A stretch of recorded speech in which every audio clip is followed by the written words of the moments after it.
안녕하십니까. 전 IBK 투자증권 리서치센터장 이종우입니다. 이렇게 만나 뵙게 돼서 대단히 반갑습니다.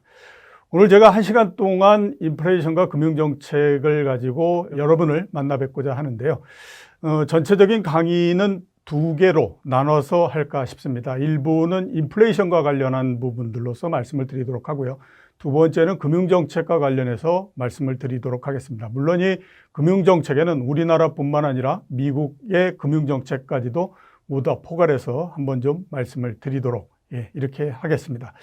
제가 특별히 이렇게 인플레이션과 금융정책, 특히 그중에서 인플레이션에 관해서 주제를 정한 거는 저희가 일반 투자자들한테 지금 시점에서 뭐가 가장 궁금하냐라고 설문을 한번 돌렸던 적이 있습니다. 그랬더니 그 설문 중에서 거의 50% 넘는 사람들이 답을 했던 것이 하반기에 과연 인플레이션이 어떻게 될 것 같으냐, 그리고 그 인플레이션에 따라서 우리나라뿐만 아니라 연준의 금융정책이 어떻게 바뀔 것 같으냐라고 하는 것이 가장 큰 질문 사항이었습니다. 그래서 이 부분들에 대해서 많은 투자자들뿐만 아니라 시청자분들께서 좀 궁금해 하시는구나 라는 생각이 들어서 앞으로 현재까지의 인플레이션의 상황과 그 다음에 앞으로의 인플레이션 상황, 이 부분들에 대해서 좀 자세히 말씀드릴 필요가 있지 않느냐라는 생각이 들었습니다. 그래서 오늘 특별히 이 주제를 가지고 여러분들을 한번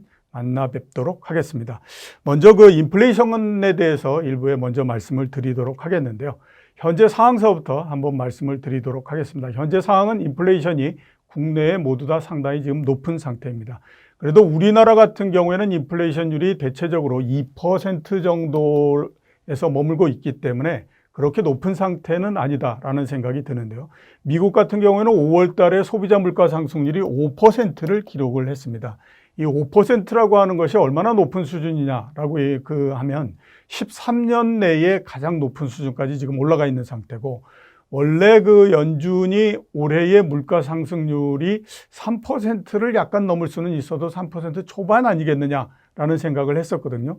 그거에 비춰서 우리가 생각하게 되면 5%라고 하는 숫자 자체는 굉장히 높다라고 볼 수밖에 없죠. 그렇기 때문에 이제 사람들이 생각하기에, 물론 여러 가지 요인들로 해서, 그리고 또 작년도에 물가가 낮았던 영향, 이런 것들을 다 고려하기는 하겠지만, 그래도 5%까지 올라간다라고 하는 것은 이건 뭔가 굉장히 문제가 되는 부분들이 있기 때문에 그런 게 아니냐라고 하는 우려를 지금 상당히 많이 제기하고 있는 상태입니다.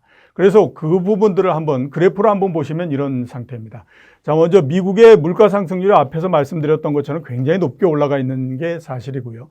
그 다음에 소비자 물가 상승률 중에서 변동성이 굉장히 큰 부분이 있습니다. 예를 들어서 농수산물 가격 같은 경우에는 변동성이 굉장히 크지 않습니까? 그래서 이제 그 부분들을 제외하고 또 석유나 이런 원자재, 이 가격들을 또 이렇게 빼고 그렇게 되면 이게 그렇게 큰 변동이 없이 현재로서 물가가 어느 정도 되느냐 하는 것들을 나타내는 그런 지수가 나옵니다. 그거를 이제 코어 CPI라고 얘기를 하는데, 그 코어 CPI도 보게 되면 굉장히 높은 수준, 지금 보면 한 4% 정도 이런 수준까지 굉장히 높게 올라가 있는 그런 상태이고요. 거기에다가 또 이 인플레라고 하는 것은 앞으로 사람들이 인플레가 계속될 가능성이 있느냐 없느냐 하는 것들에 대한 심리적인 부분들도 굉장히 영향을 많이 미치는 거거든요. 그게 바로 요 그래프와 관련한 부분들인데, 지금 현재 보면 지금 이 수준 정도 와 있습니다. 5년 후 정도의 인플레율이 대략 한 3%를 넘을 거다라는 전망을 하고 있는 상태고요. 그 다음에 1년 후, 그러니까 올해 연말 정도 됐을 때 인플레율이 얼만큼 될 것인가 하는 것들에 대한 기대도 여기서 보시는 것처럼 4% 중반 정도까지 이렇게 올라가 있는 상태, 이렇게 볼 수가 있습니다. 그러니까 전체적으로 봤을 때 인플레에 대한 기대 심리가 굉장히 높은 상태다라고 볼 수 있고, 이 기대 심리가 굉장히 높다라고 하는 것은 시간이 지나면서 실제적인 인플레를 끌어올릴 가능성이 굉장히 높다, 이렇게 볼 수 있기 때문에 지금 여러 사람들이 우려하고 있는 것처럼의 물가가 앞으로도 이 주식시장이나 이 부분들에서 상당히 발목을 잡을 가능성이 있다, 이렇게 이제 볼 수가 있지 않나 싶습니다. 자, 그러면 지금까지 물가가 올라갔던 요인이 뭐냐라고 하는 부분들을 한번 좀 우리가 살펴볼 필요가 있지 않나 라는 생각이 듭니다. 모두 다 정리하게 되면 대충 한 7가지 정도가 나오게 되는데요. 그거를 좀 여러분들께 한번 좀 설명을 드리도록 하겠습니다. 자, 제일 첫 번째로 물가가 올라가는 요인을 한번 보게 되면요. 기저효과 때문이다 라는 얘기를 많이 합니다. 이 기저효과가 뭐냐면 작년도에 물가가 굉장히 낮게 되면요. 작년도 2분기나 이때 물가가 굉장히 낮기 때문에 올해 2분기는 상대적으로 굉장히 높게 나올 수밖에 없는 거죠. 왜냐하면 작년도가 낮았기 때문에 거기 대비해서 증가율을 따지게 되면 당연히 높아질 수밖에 없는 거지 않습니까? 그걸 이제 이른바 기저효과 이렇게 얘기를 하는데 지금 이 기저효과가 올해 2분기가 가장 크게 나온다라고 하는 겁니다. 작년도에 코로나19가 3월 달에 발생을 했고요. 그 다음에 4월, 5월, 6월 달에 그 영향력이 가장 극대로서 나타나는 형태였기 때문에 당연히 보게 되면 올해의 이 기저효과, 그러니까 작년도에 낮았다가 올해 높은 그 효과, 이 부분들이 굉장히 크게 나오는 그런 요인이 있다라고 하는 겁니다. 또 하나 이제 미국만의 그 독특한 형태로서 보게 되면 달러와 약세 부분입니다. 달러 인덱스라고 있거든요. 달러가 다른 주요국 통화에 대비해서 어느 정도의 위치에 있느냐라고 하는 것을 나타내는 그 달러 인덱스인데 지금이 대략 한 여기에서 보시는 것처럼 90 정도를 기록을 하고 있습니다. 원래 올해의 미국 경제뿐만 아니라 그 미국의 이 물가나 이런 것들을 감안했을 때 달러가 계속해서 강세가 되지 않겠느냐라는 생각을 했었는데 지금은 강세가 아니라 지난 한 6, 7년 동안에서 봤을 때 거의 가장 최저점 부분까지 내려와 있는 상태입니다. 이렇게 달러가 약세가 되다 보니까 어떤 일이 벌어졌냐면 미국 안에서는 수입 물가가 굉장히 상승을 하는 형태를 보였습니다. 그러면서 미국 내에 물가가 올라가서 앞에서 말씀드렸던 것처럼 한 5% 정도까지 이렇게 물가가 상승하는 그런 요인이 됐기 때문에 우선 이제 미국을 중심으로 해서 봤을 때는 이런 기저효과가 굉장히 큰 역할을 하고 있다. 이렇게 이제 볼 수가 있을 것 같고요. 두 번째로 보면 재정 요인입니다. 우리가 미국을 아무튼 그 대표적으로 해서 한번 보시게 되면요. 작년도에 재정 투입이 어느 정도 됐냐면 3조 8,380억 달러 정도가 들어갔습니다.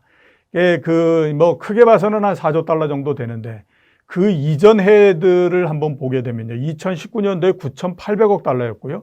그 다음에 그 2017년도, 16년도 이럴 때는 그거보다 훨씬 더 적었습니다. 그래서 그때는 대략 한 6천억 달러 정도 이렇게 재정 투입이 됐었거든요. 그러니까 작년도 같은 경우에는 그 전해에 비해서 6배 내지 4배 정도, 4배에서 6배 정도의 재정이 굉장히 많이 투입이 됐다라고 하는 겁니다. 그러니까 정부의 지출이 굉장히 많이 늘어났기 때문에 당연히 이에 따라서 이 수요가 늘어난 부분들이 있고 이게 물가를 끌어올리는 역할을 했다라고 봐야 되는데 이게 미국만의 문제가 아니다라고 하는 거죠. 2020년도를 한번 보면 전 세계적으로 16조 달러에 달하는 돈이 재정으로서 투입이 됐습니다. 작년도가 전 세계적으로 GDP 나온 거를 전 세계 다 모으게 되면 80조 달러 정도 되거든요. 그러면 이 16조 달러가 재정으로 투입됐다라고 하는 것은 GDP의 20%에 해당하는 돈이 재정 투입이 됐다라고 하는 얘기가 되는 거죠. 그만큼 정부가 굉장히 큰 역할을 했고 이 부분들 역시 정부의 수요로서 충당이 되는 부분들이기 때문에 당연히 어느 정도의 물가 상승 요인 이렇게 될 수밖에 없다. 이렇게 이제 볼 수가 있고요. 그 다음에 또 이제 세 번째로서 한번 볼 수 있는 부분들이 정책에 의해서 소득이 증가했다라고 하는 겁니다. 이게 무슨 얘기냐면 정부에서 소득이 각 가게들에다가 지원을 해줘서 그에 따라서 소득이 증가했고 그 소득이 증가한 부분들이 또 일정하게 어느 정도 소비로서 나타나는 그런 역할을 했기 때문에 물가를 끌어올리는 그런 역할을 했다. 이렇게 이제 말씀을 드릴 수 있지 않나라는 생각이 듭니다. 단적인 예가 작년도 하반기에 우리나라가 왜 재난지원금 이렇게 지급을 하지 않았습니까? 그런 부분들이 모두 다 가게에다가 정부가 직접적으로 지원을 해주는 부분들이기 때문에 그게 시간이 지나면 소득의 증가를 통해서 소비의 증가를 갖고 오는 그런 역할을 하기 때문에 이게 물가를 끌어올리는 역할을 했다. 이렇게 이제 보는 거죠. 자, 미국을 예를 한번 들어보게 되면요. 이 그래프에서 여기에서 보시는 것처럼 이게 임금과 관련한 부분들입니다. 임금과 관련한 부분들은 작년도 코로나19가 발생하면서 크게 줄었다가 최근에 많이 그래도 회복이 되기는 했지만 여전히 보면 작년도 코로나19가 발생하기 이전 수준보다는 훨씬 더 낮게 돼 있는 그런 부분들입니다. 자, 근데 거기에다가 정부가 지원해 주는 부분이 이 이 진한 선으로서 되어 있는 부분인데 갑자기 굉장히 크게 늘어나지 않습니까? 그리고 그 늘어났던 효과가 줄어들었다가 올해 들어서 다시 또 늘어나는 이런 형태가 됐다라고 하는 겁니다. 그래서 각 개인들이 쓸 수 있는 자금이라고 하는 것은 여기에서 보시는 것처럼 이 두 개가 합쳐지는 형태입니다. 합쳐진 형태가 요 그 가처분 소득으로 나오는데 굉장히 급격하게 증가했지 않습니까? 그리고 최근에 많이 떨어지기는 했지만 여전히 지금 수준을 보면 작년도에 코로나19가 발생하기 이전에 월급을 많이 받고 했던 때 수준 정도까지 계속해서 지금 유지가 되고 있다라고 하는 겁니다. 그리고 이 갑자기 크게 늘어나고 했던 그 소득 부분들은 정부에서 지원을 해줬던 것이기 때문에 당연히 소비가 굉장히 많이 되는 그런 형태로서 진행이 되기 때문에 각 가게나 그 다음에 개인들의 소비가 크게 증가한다라고 하는 것은 물건을 굉장히 많이 수요한다라고 하는 의미가 되기 때문에 이 뭐 시간이 지나면서 물가의 상승을 계속해서 갖고 올 수 있는 그런 요인이 된다. 이렇게 이제 볼 수가 있는 거죠.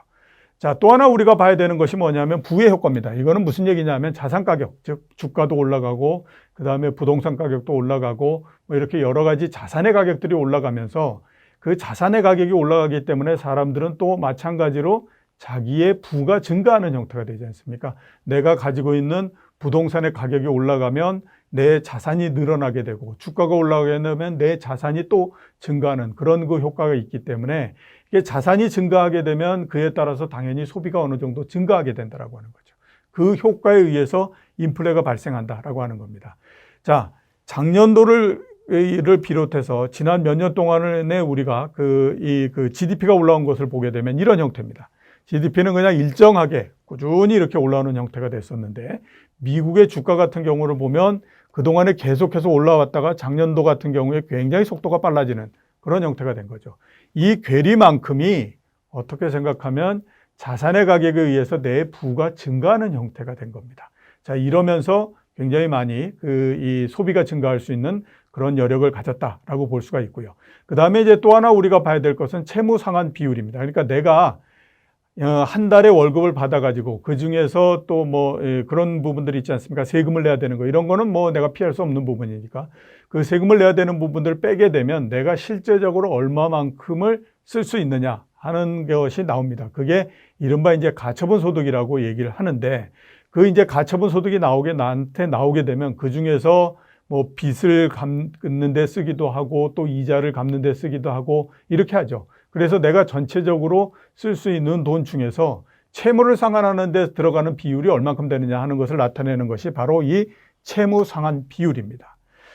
자, 금융위기가 나기 직전인 2008년도 같은 경우를 보면 미국의 가계 같은 경우가 한 달에 가처분 소득 전체적으로 생기는 것에서 13% 정도를 채무를 상환하는 데 썼다라고 하는 겁니다. 근데 그 비율이 계속해서 낮아지다가 특히 작년도 코로나19가 발생하면서 결정적으로 낮아져서 지금은 한 9% 정도 이렇게 되는 상태입니다. 그러니까 채무를 이 상환하기 위해서 지급해야 되는 돈, 이게 계속해서 줄어든다라고 하는 것은 반대로 얘기하면 뭐냐 하면 내가 쓸 수 있는 돈이 그만큼 굉장히 많이 늘어난다라고 하는 얘기가 됩니다. 그리고 이 늘어난다라고 하는 얘기는 결국 그 소비가 많이 증가할 수 있는 그런 그 여력을 갖는다라고 하는 의미가 되기 때문에 이 부분 역시 마찬가지로 물가를 상승시키는 그런 역할을 했다. 이렇게 이제 볼 수가 있습니다. 자, 국제적으로 한번 보게 되면요. 물가 상승이 중국에서부터 많이 초래된다. 이런 얘기들을 많이 합니다. 왜냐하면 이 그래프에서 보시는 것처럼 중국은 이미 작년도 코로나19가 발생하기 이전 수준으로서 경제가 지금 돌아가 있는 상태입니다. 그리고 지금도 중국 경제가 굉장히 활발하게 성장을 하고 있는 상태죠. 1분기에 전체적으로 성장률이 20% 정도가 됐기 때문에 굉장히 빠르게 올라가고 있는 상태이거든요. 자, 이렇게 되다 보니까 어떤 일이 발생하느냐 하면 중국의 생산자 물가가 굉장히 빠른 속도로서 지금 증가를 하고 있는 그런 상태입니다. 중국에서 많이 이 물가가 상승을 하게 되면요. 중국이 전 세계 129개 정도의 나라들과 이 교역국 1위의 위치를 차지하고 있기 때문에 당연히 중국의 물가가, 그러니까 중국에서 생산하는 제품의 가격이 높아지게 되면 이게 다른 나라로서 수출이 되면서 다른 나라의 물가를 끌어올리는 그런 역할을 할 수밖에 없습니다. 그게 지금 전 세계적으로 물가를 어느 정도 끌어올리는 그런 역할을 한다라고 하는 거죠. 중국의 그 생산자 물가가 상승을 하게 되면 다른 나라, 다른 주요국들의 소비자 물가가 얼마만큼 영향을 주느냐 하는 것들을 한번 우리가 봐야 될 필요가 있는데, 중국의 생산자 물가가 1% 정도 상승하게 되면요, 가장 크게 많이 올라가는 나라가 영국입니다. 0.65% 정도 상승을 하기 때문에 굉장히 많이 올라가고요. 그 다음에 미국 역시 마찬가지로 보게 되면 0.5에서 0.6% 정도 이렇게 상승을 하는 그런 모양을 많이 보입니다. 우리나라도 0.25%, 0.26% 이런 정도 이제 상승을 하거든요. 그만큼 중국의 물가가 상승한다라고 하는 것은 여러 나라 물가에 상당히 영향을 주는데, 지금 중국의 경제가 본격적으로 계속해서 상승하고 있기 때문에 아마 이 영향이 굉장히 크게 나타날 가능성이 있지 않느냐, 이렇게 지금 전체적으로 보고 있는 그런 상태입니다. 자, 또 하나 물가를 끌어올리는 그 역할을 하는 부분들을 한번 보게 되면 역시 원자재 가격입니다. 최근에 유가가 굉장히 많이 상승을 했습니다. 원래 브렌트유 가격은 이미 $70를 넘어서 갔었는데, 지금은 이제 WTI의 그 원유 가격도 상승을 해서 $72까지 지금 상승을 한 상태입니다. 그러니까 국제 유가가 굉장히 빠른 속도로서 상승을 하고 있고요. 다른 원자재들이 있지 않습니까? 뭐 굴이라든가 심지어 그 음식료와 관련한 옥수수 가격, 밀 가격 이런 것들도 연초에서부터 따졌을 때 이미 50% 정도 굉장히 많이 상승을 한 상태입니다. 자, 그러면 이런 원자재 가격이 상승을 하게 되면요, 기업 같은 경우에 어떻게 하겠습니까? 원자재 가격이 상승했으니까 당연히 나의 그 비용이 굉장히 많이 상승을 할 수밖에 없는 그런 상태가 되지 않습니까? 내가 그 원자재를 가지고 제품을 만들어야 되기 때문에 제품을 만드는 데에 따른 비용이 상당히 많이 상승을 할 수밖에 없습니다. 자, 그럼 기업 입장에서 이 상승한 원자재 가격을 전부 다 내가 손해로서 다 떠안겠다라고 하면 모르겠지만, 그래가지고는 이제 기업이 될 수가 없는 거니까 당연히 어떤 형태를 하겠습니까? 이 그 원자재 가격 상승했던 부분들을 이 그 제품의 가격을 올리는 데에 전가를 해버리는 그런 형태가 되죠. 그러면 제품의 가격이 올라가는 형태가 되고요. 제품의 가격이 올라가게 되면 당연히 시간이 지나면서 물가가 상승하는 그런 영향이 나올 수밖에 없다, 이렇게 이제 보는 거죠. 그래서 이 그 하반기까지도 과연 이 원자재 가격이 상승하느냐 안 하느냐 하는 부분들이 그 앞으로의 물가를 결정하는 데 굉장히 중요한 역할을 하지 않을까라는 생각을 가지고 있습니다. 자, 여기까지가 최근까지 그 인플레가 어떻게 움직였느냐 하는 부분들을 제가 개괄적으로 한번 좀 말씀을 드린 거고요. 앞으로 그러면 하반기를 통틀어서 물가, 즉 인플레가 어떻게 될 것인가 하는 부분들에 대해서 한번 좀 말씀을 드리도록 하겠습니다. 전망은 극명하게 지금 엇갈리고 있는 상태입니다. 연준 같은 경우에는 물가가 안정적이거나 하락을 할 거다라고 얘기를 많이 하고 있고요. 그 다음에 이제 시장에서 많이 하는 얘기는 안정이 되기는 하고, 그 다음에 하락이 어느 정도 되기는 하겠지만, 연준이 생각하는 것처럼 그렇게 크게 하락하지는 않을 거야. 뭐 아주 약간 정도 하락을 하거나 그냥 좀 안정적인 국면, 이런 정도로서 가지 여기에서 물가가 굉장히 많이 하락을 해서 다시 2%대 초반 정도로서 돌아오거나 이럴 가능성은 일단 크지는 않을 거다라고 이제 얘기를 하고 있습니다. 먼저 연준이 그렇게 물가가 그렇게 크게 그 많이 떨어질 거다라고 얘기하는 부분들은 뭐냐면, 우선 이 부분들입니다. 그동안에 이 미국의 물가가 많이 상승하고 했던 부분들은 우선 기저효과가 굉장히 컸고, 두 번째는 이제 생산을 하는 데에서 병목 현상이 벌어졌다라고 하는 거죠. 그러니까 원래 이 경기가 그렇게 좋지 않을 거다라고 생각해서 기업들이 생산을 할 수 있는 능력, 이것들을 굉장히 많이 줄여놨는데, 어느 날 갑자기 경기가 굉장히 좋아지다가 보니까 이거를 갑자기 늘릴 수가 없어서 지금은 생산을 아주 이렇게 원활하게 하지 못하다 보니까 이게 물가가 올라가고 그런 그 형태지만, 시간이 지나면 이 부분들이 모두 다 해소가 될 거다. 그렇기 때문에 물가 상승률이 그렇게 높지 않을 거다, 이렇게 이제 얘기를 하고 있는 겁니다. 대신에 시장에서의 얘기는 뭐냐면, 그래, 연준이 말하는 대로 뭐 기저효과가 시간이 지나면서 사라지고 그 다음에 병목 현상이 약해지고 이러는 부분들도 있기는 하겠지만, 나머지 부분들을 봤을 때에 그게 그렇게 만만하지는 않을 것 같다라고 생각을 하는 거죠. 그렇기 때문에 이게 만만하지 않기 때문에 아마 시간이 지난다고 하더라도 물가가 그렇게 굉장히 많이 떨어지거나 그러는 것보다는, 지금 만약에 그 소비자 물가가 한 5% 정도 된다라고 하면 하반기 들어서 점차적으로 낮아지고 뭐 이렇게 하기는 하겠지만, 결국 3%대 중반 정도에서 더 이상 내려가기 어려운 그런 형태가 되지 않겠느냐라고 얘기를 하고 있는 그런 상태입니다. 일단 둘 중에 누구의 말이 맞을 것인가 하는 것들에 대해서는 시간이 좀 지나봐야 알겠지만 제가 생각했을 때는 연준의 얘기 쪽에 조금 더 무게가 실리지 않을까라는 생각이 들고요. 물론 무게가 실리기는 하지만 뭐 2.1%가 되거나 이렇게 되지는 않고 대충 보면 3%, 2%대 후반 정도에서 걸치는 그런 정도의 물가 상승률이 나오지 않을까라는 생각을 가지고 있습니다. 자, 그렇게 되는 부분들을 한번 우리가 말씀을 드리게 되면요. 우선 제가 앞에서 연준이 얘기했던 것, 그 부분들에서 크게 포인트를 둘 수 있는 부분을 한번 이제 말씀을 드려야 될 것 같은데, 기저효과는 아마 제가 생각했을 때 뚜렷하게 낮아지지 않을까라는 생각이 듭니다. 왜 그러냐 하면 이게 작년도에 물가가 왔던 부분입니다. 보시는 것처럼 굉장히 낮았고요. 그 다음서부터 상당히 빠른 속도로서 올라오는 형태가 됐거든요. 그러니까 요 가장 낮을 때가 2분기 정도였기 때문에 이렇게 낮았으니까 지금은 이제 당연히 작년도하고 비교했을 때 높게 나올 수밖에 없지만 그 다음에 보시는 것처럼 이렇게 빠른 속도로서 굉장히 올라왔기 때문에 그 다음서부터는 이 효과 자체가 굉장히 떨어지니까 당연히 그 다음서부터 이 기저효과가 굉장히 약화되는 형태가 될 거다라고 볼 수 있고, 그 다음에 또 하나 봐야 될 거는 우리가 코로나19가 발생하고 그 다음에 1년 넘는 기간 동안에 물가가 굉장히 낮아지는 형태로서 계속 세상이 진행돼 왔다라고 하는 겁니다. 그 가장 대표적인 것이 온라인 구매가 굉장히 크게 늘어났다라고 하는 겁니다. 자, 온라인 구매가 크게 늘어났다라고 하는 거는 뭐냐면요. 온라인 구매를 한다라고 하는 거는 인터넷을 통해 가지고 그 제품의 가격이 어떻게 되는지 하는 것들을 볼 수 있지 않습니까? 그러니까 사람들이 가격을 비교하기가 굉장히 쉽다라고 하는 거죠. 그래서 가장 낮은 상품 쪽으로 계속해서 구매가 몰리고 그러는 형태가 되기 때문에 당연히 다른 회사들도 영업을 계속하게 하고 하려면 최저가 여기에다 맞춰서 가격을 인하할 수밖에 없고 이런 형태가 되는 겁니다. 자, 그래서 이런 온라인 구매가 굉장히 활성화된 이런 부분들이 물가에 전체적으로 봤을 때 물가를 떨어뜨리는 역할을 했기 때문에 구조적인 형태로서 봤을 때도 물가가 그렇게 크게 상승하거나 이럴 가능성이 높지 않다. 이렇게 이제 볼 수 있다라고 봐야 될 것 같고요.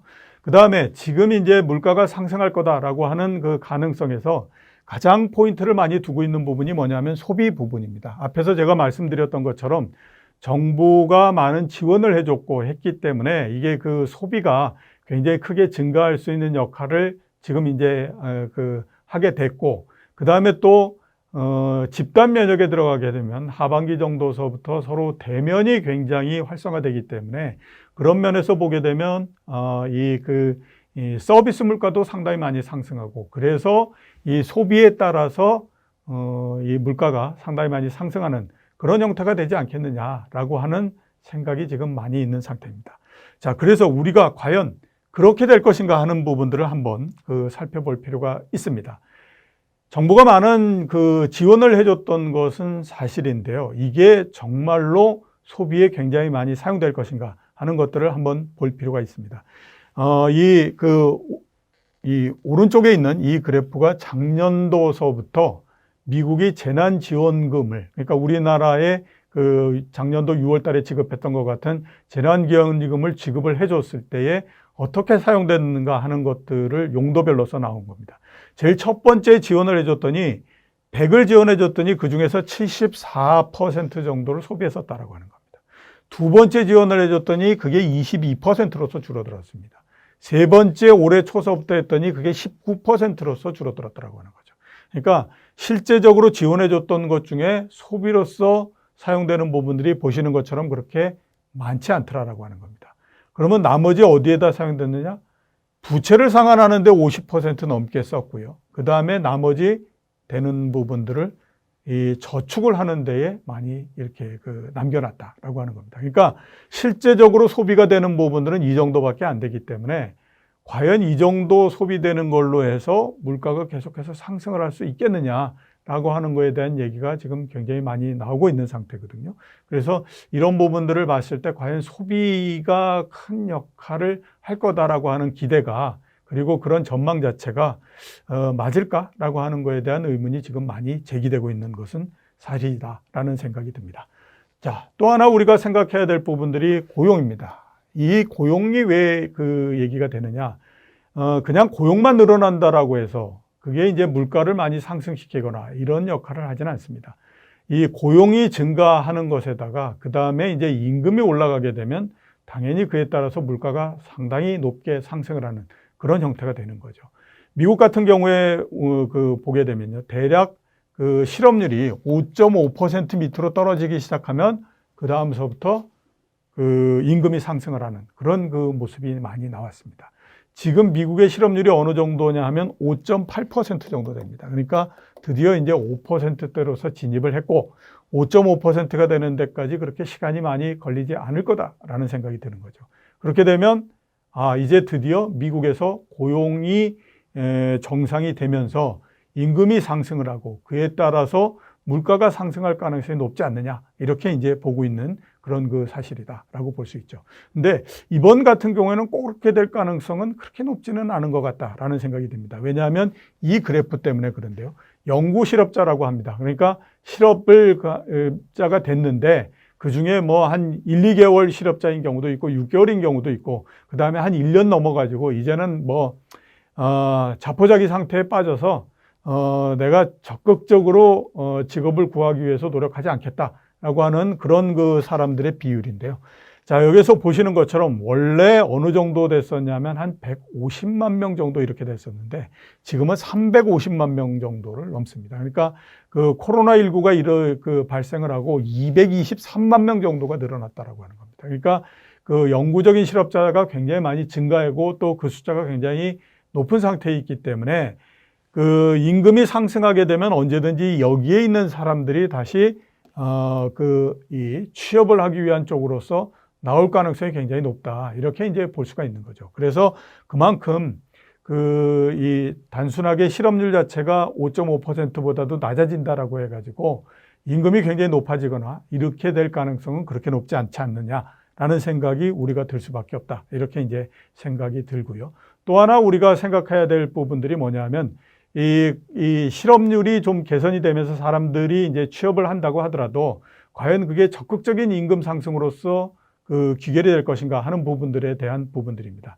자, 지금까지 보시게 되면요. 여기서 보시는 것처럼 저임금 집단의 고용이 가장 많이 줄었습니다. 그 다음에 이제 고임금 집단으로서 가게 되면 그렇게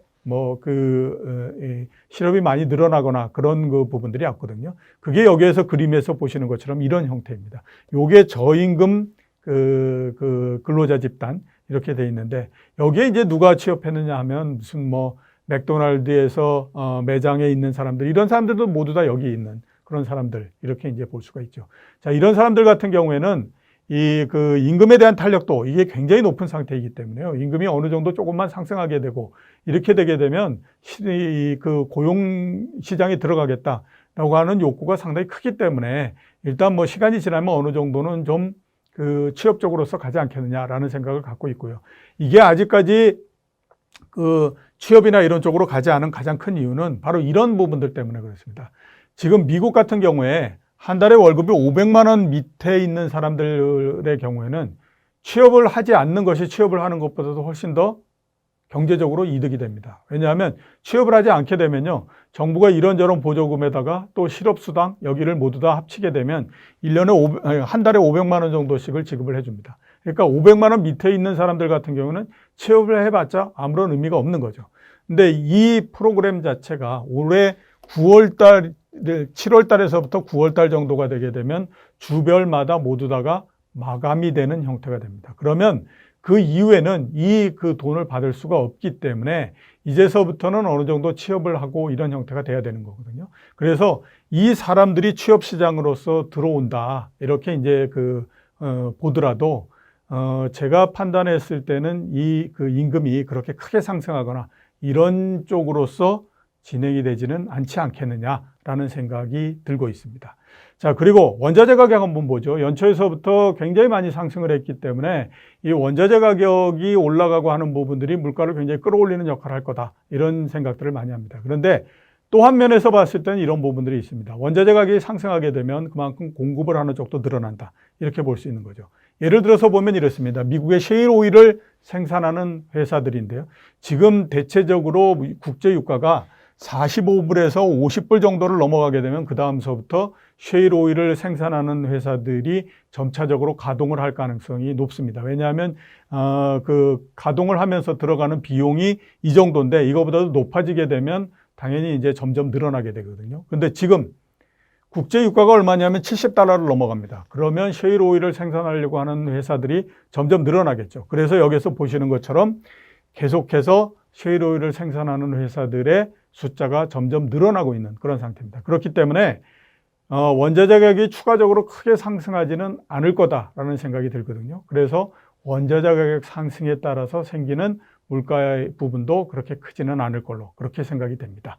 자, 그래서 하반기 전체적으로 물가가 어떻게 될 것인가 하는 것들을 우리가 한번 생각해 보면 그 연준이 생각하는 것보다는 조금 높지만 시장이 지금 우려하고 있는 것처럼 3%의 중반을 넘어서 미국 그 물가 상승률이 그런 정도를 계속할 가능성은 그렇게 높지는 않지 않겠느냐라는 생각이 듭니다. 그래서 대체적으로 미국의 소비자 물가 상승률이 2%대 중반에서 2% 후반 정도를 기록할 가능성이 높지 않느냐 이렇게 생각이 됩니다.